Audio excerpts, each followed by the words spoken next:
عوامی تحریک ضلع ٹھٹہ کی جانب سے آج ٹھٹہ شہر کے old bus stop national highway Thatta پر سندھ میں غیر قانونی آباد افغان مہاجرین، بنگالی، بہاریوں، برمیوں سمیت موجودہ وفاقی حکومت کی جانب سے افغانستان کی موجودہ صورتحال کے بعد پاکستان خصوصاً سندھ میں افغانی پناہ گیروں کی آبادی، سندھ میں پینے اور کاشتکاری کے لیے پانی کی شدید کمی اور وفاق سمیت ارسا کی جانب سے سندھ کے حصے کا پانی روکنے، سندھ کی زمینوں پر قبضے اور ٹھٹہ میں پولیس کی جانب سے ہونے والی جعلی مقابلوں اور مختلف وفاقی اداروں سے نکالے گئے 16,000 ملازمین کے خلاف ایک احتجاجی کیمپ ٹھٹہ میں منعقد کیا، جس میں قومی عوامی تحریک ضلع ٹھٹہ کے صدر ایڈوکیٹ منور بھٹو، جنرل سیکرٹری شفیع محمد میمن اور سینئر نائب صدر سندھی یاسر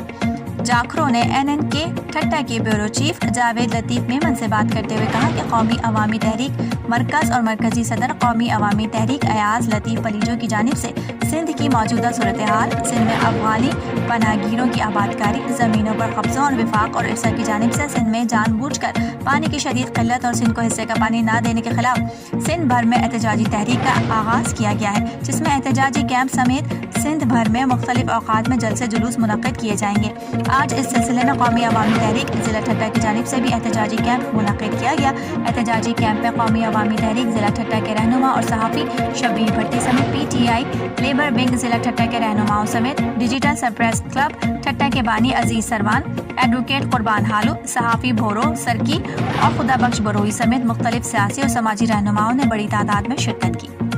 بیورو چیف جاوید لطیف میمن ٹھٹہ۔